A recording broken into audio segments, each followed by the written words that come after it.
Three, two, one. Yo, what's happening, guys? It's your boy Wolfie here. We are back now. If the first you can do on this video is hit that like and subscribe button, I will love you guys forever. Now, in today's video, a lot of effort and a lot of time has gone into this. All right. In my opinion, this is going to be like the most in-depth tutorial that I've ever done, certainly, and like possibly you might ever see on YouTube in terms of just honestly the amount of analysis that's gone into this. You guys have got no idea. So if you can hit that like and you can comment on what you like, what more videos you want to see from me, etc., I will love you guys forever. Now, in today, the first part is going to be a custom tactics part, then the second part is going to be gameplay breakdown in terms of like attacking and defending and also skill moves. In terms of just like these, if you use my custom tactics and my formation, right, and you listen to what I'm telling you to do in the gameplay tips, I promise you, hand on heart, 1,000,000%, that you will get more wins in the weekend league, which is why I'm guessing you're here, right? So the custom tactics isn't going to be as in-depth as my custom tactics video, because they are the same as my first in the world custom tactics video, the one that's got like 15k views. So go and watch that and I will love you forever. 4-2-3-1, the formation that I mainly use 95% of the time, but sometimes I will change into a 4-4-2, and I'll show you the both. 5 width, 4 depth, balance. Again, I'm not going to go into too much detail on the custom tactics because they are the same as the custom tactics video, so it'll just be like a quick recap. Offensive style is on balanced. Width is on 5, players in the box is on 5, corners and free kicks both on 2. On default, they will be on 3, so you want to lower that to 2 just because it will stop the counter attacks going, like, happening against you and stuff. My striker is on getting behind and stay forward. My 3 cams are on default except for support crosses. You want to put them on get into the box for cross. Again, that in the 4-2-3-1, that'll help you just score more goals because they'll be in the box. So if they're in the box, you know more players in the box, you got more chance to score, right? And then this is where it gets a little bit different. One of your CDMs, for example, me, my 90 Rude Hullet, he is on balanced attack support, which means he gets forward a lot compared to my team of the year Kante, that's on cut passing lanes, stay back and cover centre. My Rude Hullet is also on cut passing lanes and cover centre. Both my fullbacks are on stay back while attacking. Run type overlap, but that's irrelevant because they're on stay back while attacking, so it's neither here or there on that. Now, that's my 4-2-3-1 custom tactics. Again, these are very brief because they are the exact same custom tactics as the one in the video that I've already done, so I don't want to just go over all ground, if you know what I mean. So 4-4-2, again, balance, because you don't want to be going around like long ball and stuff like that. Long ball is a good custom tactic, though, I will say. Like, I have used long ball, but yeah, anyway. Balance, because I like to be in control. I don't like custom tactics to be too overpowering or too underpowering, if that makes sense. 5 width, 4 depth. The width and the player on the box in a 4-4-2 are both on 6 instead of 5 like they are on the 4-2-3-1. Because of this, I like to create more. I like to be a little bit wider in a 4-4-2. My left mid and right mid play more of a part than the lamb and the ram in a 4-2-3-1. Again, the corners on free kicks. On normal, they will be on 3-3. Lower that to 2-2, and I promise you will concede less goals from corners and free kicks. My player instructions on a 4-4-2 are on. I know this is going to sound weird, right? But both my strikers are on getting behind and come back on defense. And you guys might think that's like a defensive ploy. I promise you it's more of an offensive ploy because they're in a better position for a counter attack, and they're in better passing lane positions when you put their defensive support on come back on offense. I know that sounds weird, but just trust me on that. My left mid and right mid are both on come back on defense, getting behind, and again on support crosses, you're going to want them both on getting to the box for cross because like I said before, like on the 4-2-3-1, the more players you have in the box, the more you're going to score. Law of averages tell you that.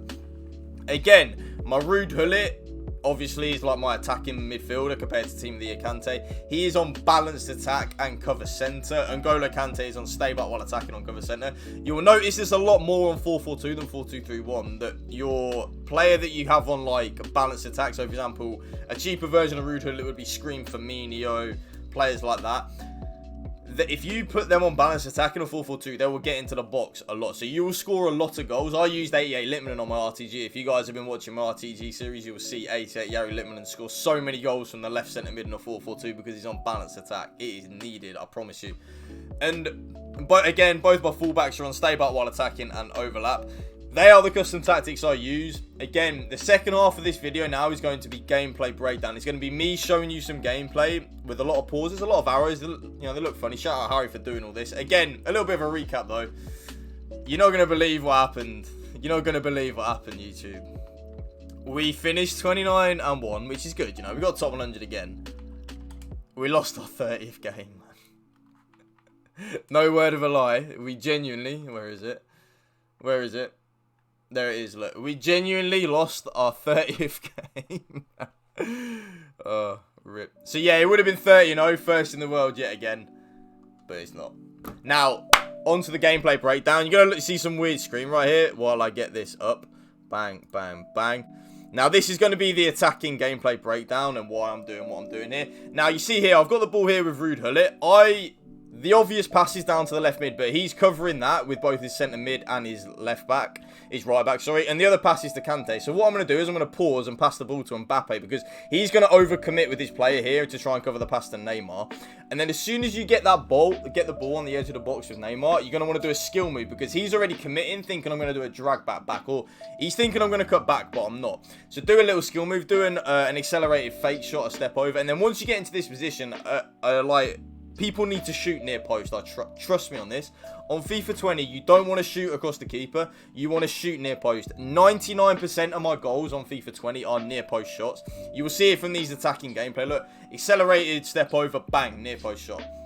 Now here, as I'm driving into the box with Ruud Gullit, because his player is so tight to me and it's Ruud Gullit, again, this isn't because it's Ruud Gullit, but because he's so tight to me, I know that if I do any skill move in this situation, I'm either going to win a penalty or just get some bull crap to get the goal. And once again, I do the skill move, we get the ball crap, and then once again, like I've already said, near post OP.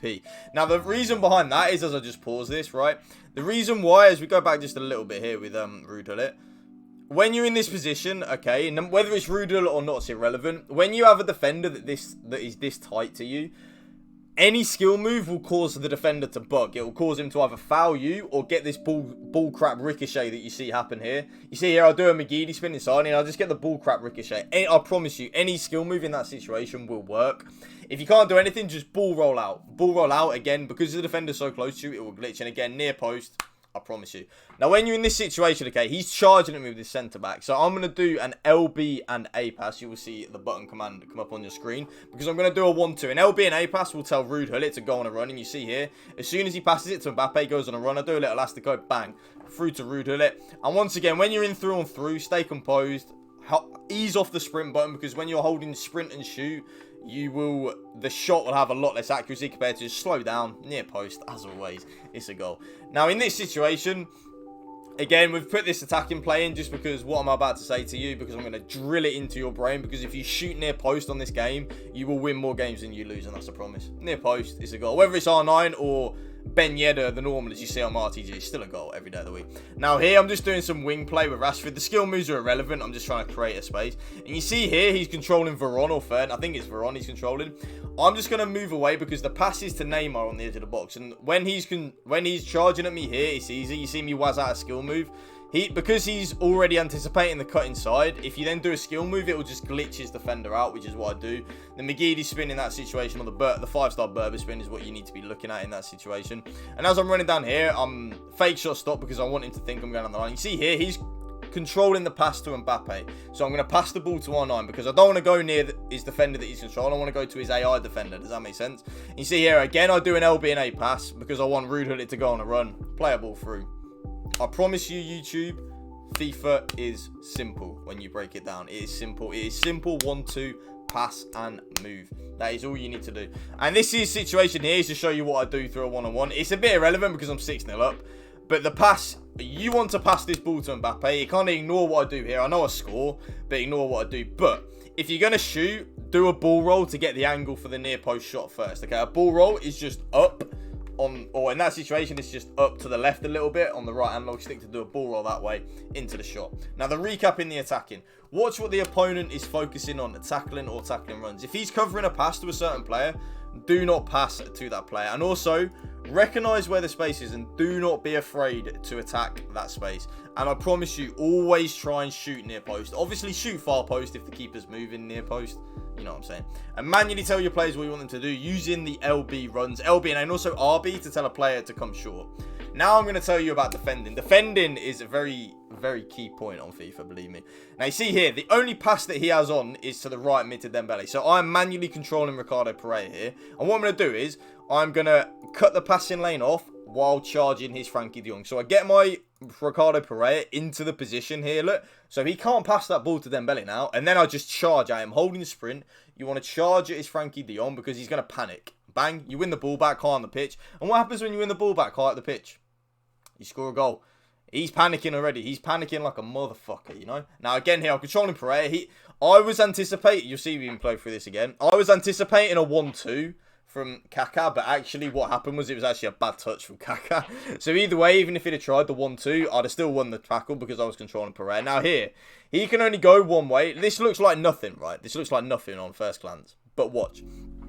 He's again trying to do a 1-2 and he's going to try and pass the ball back to Kaká. With his Dembele, he wants to pass the ball back to Kaká. And once I'm in this situation, N'Golo Kante and Ruud Gullit are both covering that passing lane. So as you can see, I manually select Ruud Gullit, bang.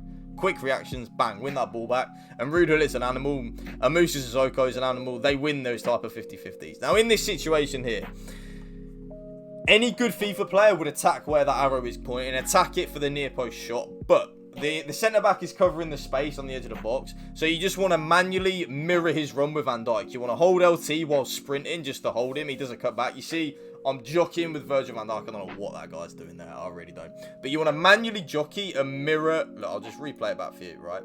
You see how I'm mirroring him here with Virgil van Dijk? You're getting as close and as tight to him and you just mirror him. You mirror him holding that LT jockey and that RT sprint. And I promise you, you will win the ball. Especially with Virgil van Dijk on this game. He's like an animal. You will win the ball more than you. And now, here's to show you. Defending isn't always good from me. He does me here with Rashford. But just because he's done me with Rashford doesn't mean that we panic. We stay composed. The bloke's got two options here. He can either run down the line or he's got two players in the middle. The danger's in the middle. The danger isn't down the line. So what I do is here with my Rio Ferdinand is I bait him. I cover the line in like a half step, okay? So you see me here. Look, I bait him saying that I'm going to cover that line as my body's pointing there. So he can't go down there anymore. And then watch me here. I then cut back to cut back those two passes. Watch. So a little tip here is bait the attacker. Bait him. Make him think he can't do something and then do it. Look, you see? See how I bait him and then I overcommit? It works a lot of the time. It's how I defend a lot. I use a lot of baits. That's what I do. Now in this situation here, just holding jockey with Kante. I like to sprint at the player with the ball. I like to make him feel panicked here with Van Dijk. Just holding jockey, sprint at him, get as tight as you possibly can to the defender. I like to make my attacker feel under pressure. Everyone that plays me knows that they feel smothered, if that makes sense. Now, recap. Press high at the pitch to force opponents to make mistakes. This is a key thing. When you win the ball high at the pitch, as it says here, high press means winning the ball further at the pitch, meaning you have less to break through. Everyone knows on FIFA 20, parking the bus is so overpowered. So because of that, when you win the ball further at the pitch, you've got less players to break through, which means you will score more goals, and I mean that. I really do mean that. So, high up the pitch, get the press on, make the player, hashtag Tom, or, yeah, hashtag Tom, not Fanatic Tom now. Hashtag Tom always says, get the, swamp him, camp him in his half. That's what I like to do as well. Camp your opponent in his own half, make him feel under pressure, make him feel like he can't breathe. You will win more games than you lose. That's an absolute promise. Also, put yourself in your opponent's head. What do they want to do, and how can you cover that? What would you do? I defend. This is how I defend all the time. How would my defender cut inside? Would he cut inside or would I run down the line? Would I run down the line in that situation or would I shoot near post in that situation? Don't use your centre-backs too often. Instead, you should press with your full-backs and your CDMs so that you always have two AI players covering space automatically. This gives you less stuff to keep track of yourself, as this will stop you making mistakes. That is a very good point from Edda. Big ups. Now, guys, if you did enjoy this video, please hit that like and subscribe. Let me know in the comment section what type of videos you want. There will be top 100 awards on Thursday. There will be my last 10 games highlights where you will see my choke. 30, choke. But if you did enjoy this video, please give it a like and a subscribe. And if you want more tutorials, let me know. And I'll see you next time. Peace.